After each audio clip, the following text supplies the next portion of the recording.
चलिए देखते हैं हम लेंथ। इससे पहले हमने देखा था कि जब कोई छोटी वस्तु को नापना हो तो हम उसके जैसे इस डस्टर की अगर हमारी लेंथ और ब्रेड्थ यानी लंबाई और चौड़ाई नापनी है तो हम इसे सेंटीमीटर से नापेंगे।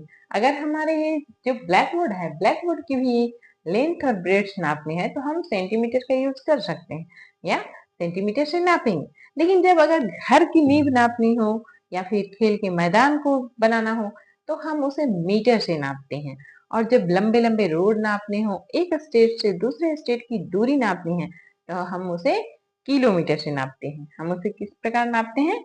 किलोमीटर। यानी कि जब छोटी चीज नापने हैं तो उसे हम सेंटीमीटर से नापते हैं, उससे बड़ी नापना हो तो हम मीटर का यूज करते हैं, और अगर बहुत लंबी लंबी दूरियां नापनी है तो हम उसे किलोमीटर से यूज करते हैं। ठीक है, उसे हम किस प्रकार यूज करते हैं? किलोमीटर का यूज करते हैं। अब हम देखिए कि हमने पिछली बार पढ़ा था कि कैसे हम मीटर से किलोमीटर या फिर किलोमीटर से मीटर में आ सकते हैं। मतलब हम किस प्रकार कन्वर्ट कर सकते हैं मीटर टू किलोमीटर या किलोमीटर टू मीटर। या फिर हमने ये भी देखा था कि सेंटीमीटर टू मीटर और मीटर टू सेंटीमीटर में कैसे कन्वर्ट किया जाता है। आज हम देखेंगे किलोमीटर टू मीटर में कैसे कन्वर्ट किया जाता है। किलोमीटर टू मीटर में कैसे कन्वर्ट किया जाता है, यानी कि अगर यहाँ से किसी प्लेस की दूरी मान लीजिए कि 15 किलोमीटर है। कितनी दूरी है? 15 किलोमीटर। ए से बी की दूरी क्या है? 15 किलोमीटर है। तो हम कैसे पता करेंगे कि ये 15 किलोमीटर को हम सेंटीमीटर में कैसे बदले? बाय द वे, अगर हमको पता करना है कि हम इसे सेंटीमीटर में हमको पता करना है कि ठीक है कि 15 kilometre equal to how many centimetre. 15 kilometre equal to how many centimetre. तो हम कैसे पता करेंगे? तो इसके लिए हमें करना क्या रहता है कि सबसे पहले तो हम इसे मीटर में कन्वर्ट कर लेंगे। इसे किस में कन्वर्ट कर लेंगे? मीटर में। यानी कि 1 kilometre equal to 1000 metre. 1 kilometre equal to 1000 metre. और 1 मीटर, आपको ये हमने यह भी बताया था कि 1 मीटर इक्वल टू क्या होता है? 100 centimetre. 1 metre equal to 100 centimetre. तो अब देखिए 1 किलोमीटर में कितने मीटर हो रहे हैं? तो 1000 मीटर होता है। 1 मीटर इक्वल टू 100 सेंटीमीटर। तो यहाँ पे हम इसी को चेंज कर देते हैं। 1000 मीटर इक्वल टू कितने सेंटीमीटर होंगे? तो 1 मीटर इक्वल टू 100 सेंटीमीटर और 1000 metre equal to 100 multiply by 1000 equal to हो गया 1, यहाँ पे 3 और यहाँ पे 2 0।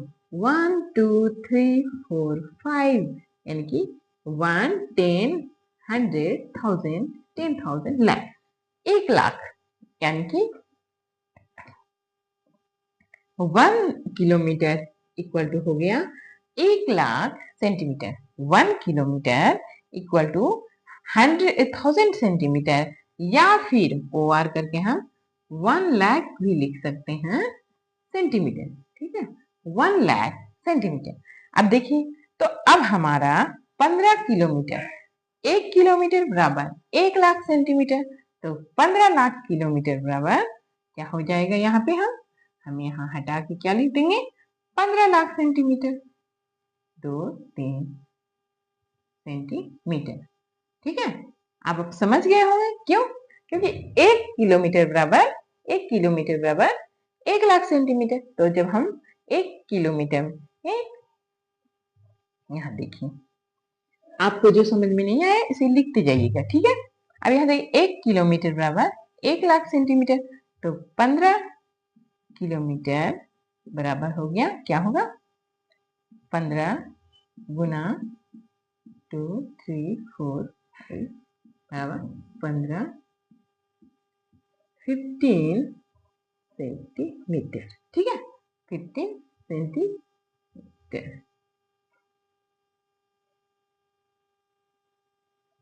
इस प्रकार हम देखते हैं कि जब हम मीटर से सेंटीमीटर और सेंटीमीटर से किलोमीटर में आते हैं तो हमारे में क्या डिफरेंस होता है। अभी 1 किलोमीटर बराबर 1000 मीटर होता है और 1 kilometre equal to 1 lakh centimetre होता है।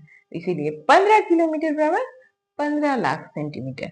तो अब आप जान गए होंगे कि किस प्रकार मीटर से सेंटीमीटर में, सेंटीमीटर से मीटर में और किलोमीटर से सेंटीमीटर में कन्वर्ट किया जाता है। ठीक है, तो आप बार बार इन प्रश्नों को सॉल्व कीजिए और इसमें इसकी बार बार सॉल्व करेंगे तो आपको इसकी हैबिट बन जाएगी और जब हैबिट बन जाएगी तो आप इसे बहुत ही इजीली सॉल्व कर लीजिएगा।